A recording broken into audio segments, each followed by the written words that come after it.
Good morning. Morning. Good morning. And what a lovely Back morning. from your amazing trip. Oh my gosh. Oh my goddess. Yes. Yes, yes, yes. We could take the whole morning to talk about that. Yeah, it I as much preparation as one does for an adventure and traveling, especially if you're going out of the country, there's a lot of considerations. And then you get there and it's a magical experience. However, what I did not plan for was coming back and integrating into reality, because it's a little difficult to move from I don't know what was magical to what's now reality. Well, and I It's think okay. that, when we talk about our retreats are with our groups, that's something that I have integrated into, the closing time is, how are you going to integrate this into your life? How do you take what you gained over this time? And so I resonate with that very much, my friend. Yeah, I'm still trying to manifest someone that will present me with room service in the morning. That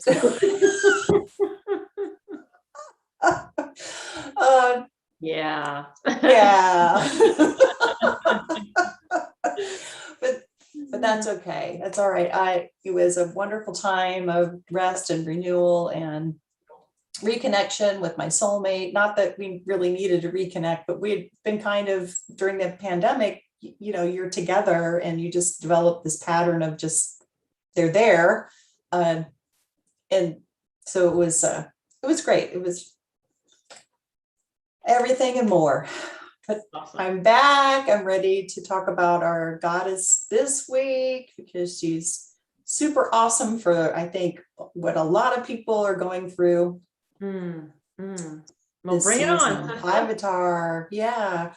Well, as we've said in the past, these goddesses choose us. And so often it just happens to go with an experience or experiences we're having at the time. And she is Finnish, Paivatar.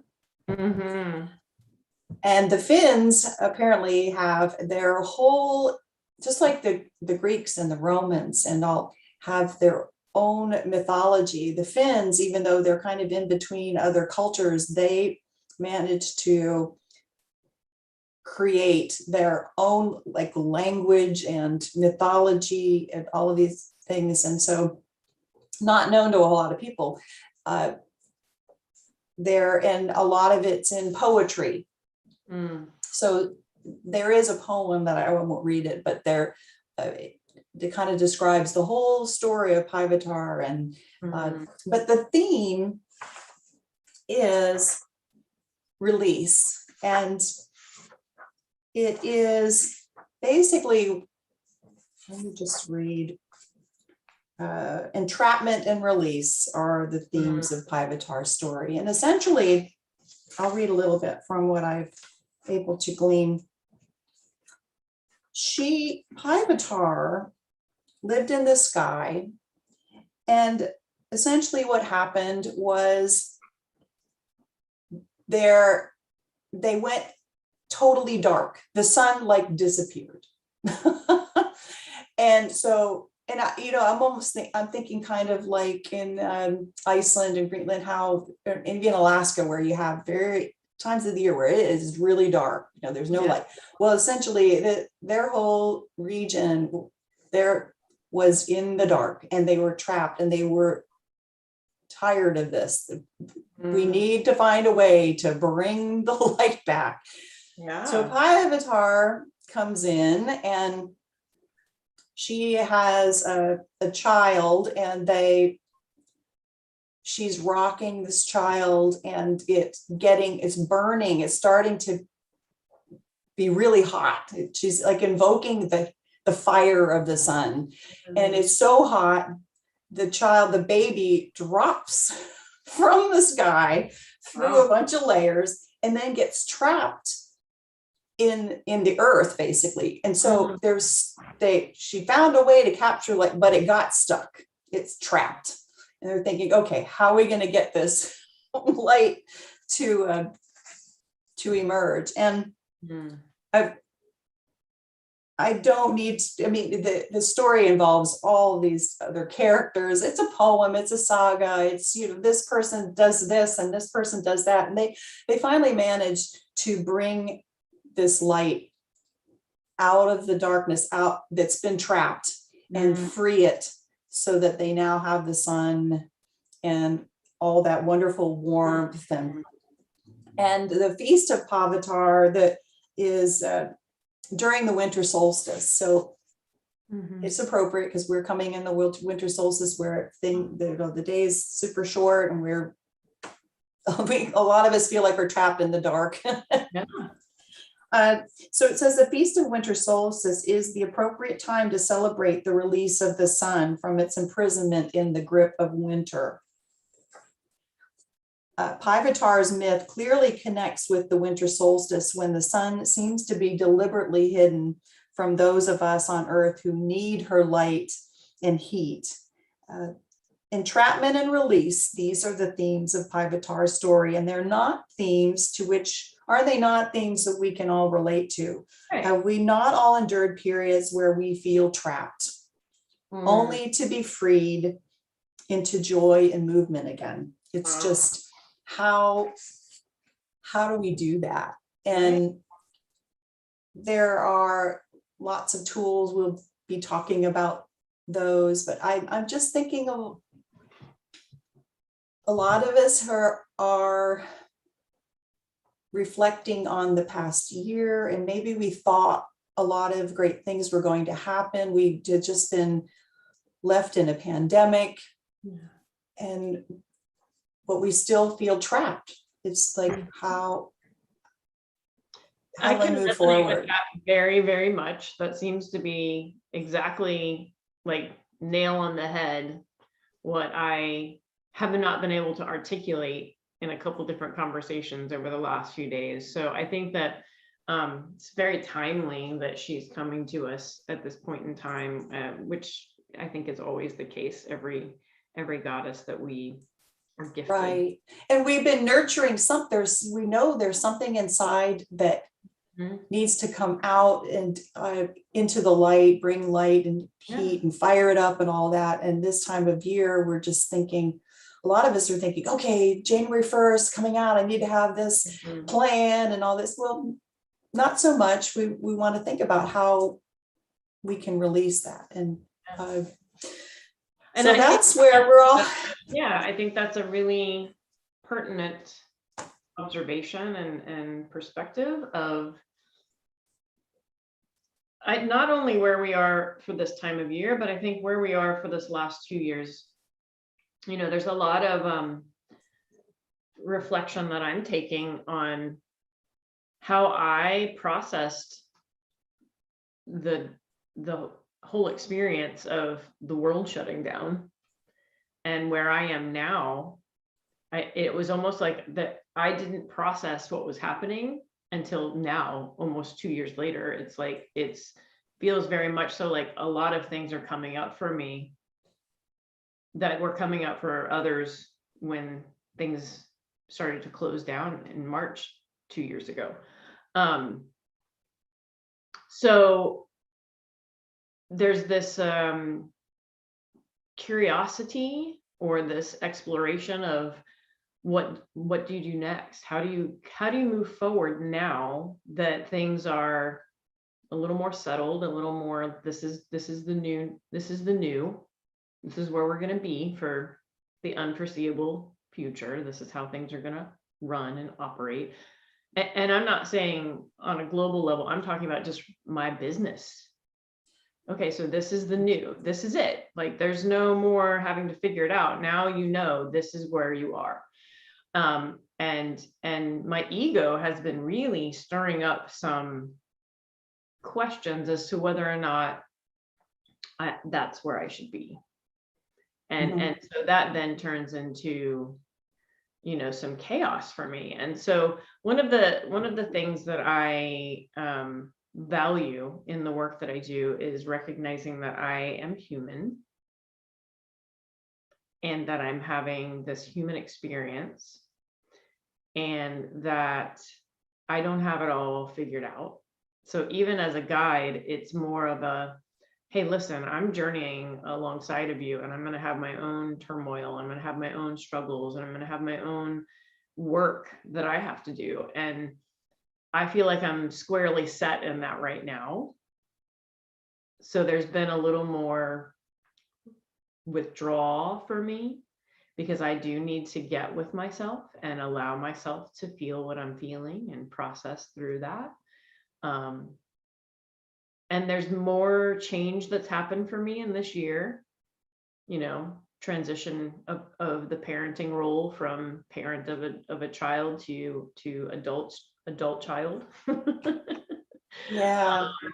And so some struggles there are currently present, which is adding to. So I feel Yeah. like There's a lot of different ways you can feel stuck. both of my children, my business was one of my babies, right? Yeah.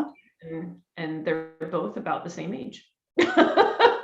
So I feel like there's a huge shift that's happening, and it's really uncomfortable, I think, in my body and in my emotions and in my mind. And so the perfect answer to that is not to force it, not to fight the current, but to pause and really observe, okay, what is not working? What do you need to release so that you can open up the space, for that vacuum to pull in what is now yours to do, right? Because what was mine to do before now it's different. It's not the same. Right, right. And so, this is why these conversations are always very uplifting and balancing for me, is when we can dive into these subjects and we can dive into these essences of these goddesses and evaluate how is this applying my life? How does this apply to the beautiful souls that come to me for guidance? So I'm thinking, I'm taking all of this in, taking it all in. Yeah. I'm thinking in terms of the divine feminine, the goddess, how we create, we do come up with this plan or not even a plan, but the idea, or we know, but we're not really sure how to execute. And that's when the divine masculine comes in, like we come up with the idea, the divine masculine energy comes in, like the sun, the fire, okay, here's how we're going to do it.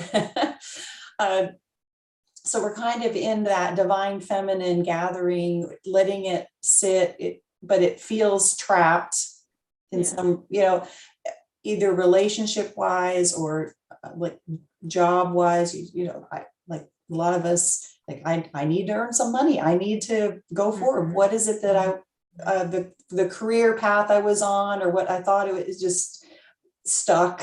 And however, we're all experiencing, just like we're all experiencing this winter, the earth is, for all of us in this hemisphere, at least, we're all in the dark. We're all experiencing this energy. And what I get from Paivatar's story is that she's not the one that comes in and saves the day. Like a lot of our other goddesses come in and they, okay, here's, breaks everyone free, but that it's kind of a co-creative process. This silversmith, for lack of a better, comes in and creates the perfect vehicle for the sun to draw it out, but that person can't do it alone. Somebody else, it's just kind of drawing on others. So, and I think that's a really important piece. So not to feel like we're trapped, you're not alone in a vacuum. We're not alone. Well, and I think that my observation on that, even in my own experience right now, is it takes a community, it takes a tribe, right? And so the spiritual journey, when taken in the vein that we are taking it, which is more organic, right? It's not housed in a physical building, brick and mortar space. It's housed in connection with Mother Earth, with our four-leggeds, with the winged, with Right. whatever. It's a different approach to connecting to source than being in an organized space that has a dogma that it follows very specifically, right? And it's not right or wrong. The point is that this path can feel a little lonely sometimes because it feels like I'm doing it by myself. But the reality is that the community that we are connecting to is there to help support our journey. And we have to be vulnerable. We have to be willing to open our hearts and our experiences so that we can feel supported, so that we can feel we have that community. Yeah. Because we don't always have all the answers, right? No, and that's where I was going with that, or my thought was going in that entrapment and release. Sometimes we get attached or to the point where we feel trapped, we're in the dark to it, a specific, it has to be this way, or we had it. It's that job that I'm looking is supposed to be this way. My yoga practice has to be in a brick and mortar, and how am I going to make that happen? But we're getting, and when you share and co-create, the beauty, in my experience, the beauty in that is that other people can free me from that attachment by saying, well, what if you did it this way? Have you thought about maybe trying this? Or it just, even in your family relationship, when you feel like we are stuck in this pattern, and then, but getting, like, how do you think we can get out of this pattern? You're not alone in this. And that's just the beauty of it. And you and I were talking about before we came on, it's been a couple of weeks since we really had a chat, because we've been doing this, that, whatever, and just looking forward to just having this, because it always energizes us. And we do the what ifs, or here's what I'm doing. Well, and I definitely can say that over the last month, since we have not been meeting weekly, we did some pre-recordings. I can see the difference in my life. I can see how our conversations, our chats, actually are really important to the flow of my life. And so our hope is that these chats are inviting you into some of that same experience, because this truly is a blessing that we have this time together every week. Yeah. And goddesses, hold on to that vision that you have, or, feel like you're trapped by what you had envisioned earlier on the year, or even during the pandemic. We can always realign, reassess, redirect. We can read all those things at any time. We don't need them. We don't need Mercury retrograde to do any of that. But this is the time when in December, in the winter months, we just let all that kind of germinate. And this is the time of retreat. We're moving into winter. Yeah. Weeks we're moving into the winter cycle of the year.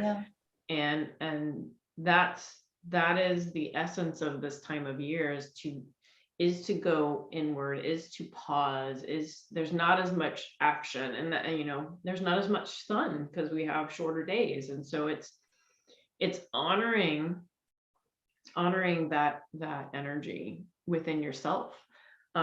Interestingly enough, I was sharing with another dear goddess friend of ours last night that because my birthday is in the summer, I usually have a lot of energy moving during this time of year because Yeah, it's my summer.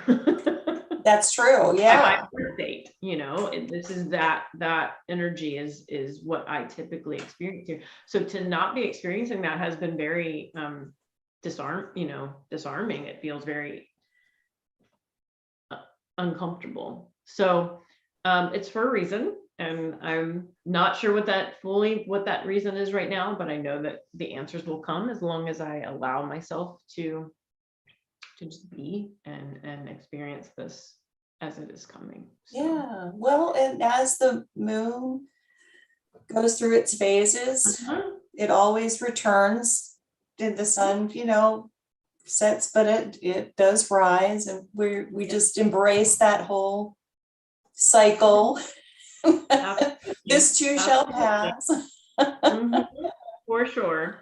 Yeah. Well, dear, thank you so much for your time and always chats. And as we've shared before, we hope that you find some inspiration here and some awareness that will speak to your heart. We still have a couple of virtual events available this month. So if you're interested in joining, we'll have a full moon session next Wednesday night, and the following Monday I'm actually offering a hybrid session. So it'll be those of you who are in town that want to come and join me at my home, you can join me at my home, or you can join us via Zoom. And it is for the winter solstice on the 20th. So check out those events in our events page. So, but with this, I bid you adieu, my dear friend. And we will see you again soon, goddesses. Namaste.